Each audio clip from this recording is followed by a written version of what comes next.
Duke 990, una naked que busca sobresalir ante las demás con su motor bicilíndrico en paralelo LC8 de 947 centímetros cúbicos, que desarrolla 123 caballos de potencia y 103 Nm, siendo el motor más compacto en su clase, con nuevas modificaciones en el perfil del árbol de levas, siendo más agresivos y con unos tiempos de apertura en sus válvulas más largas, mejorando mucho el pilotaje.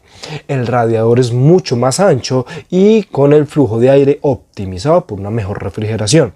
Cuenta con 5 modos de conducción: el Street, el Sport, el Rain, el Performance y el Track, los que aseguran una experiencia muy completa en esta Duke 990. Muchos más datos sobre esa referencia próximamente.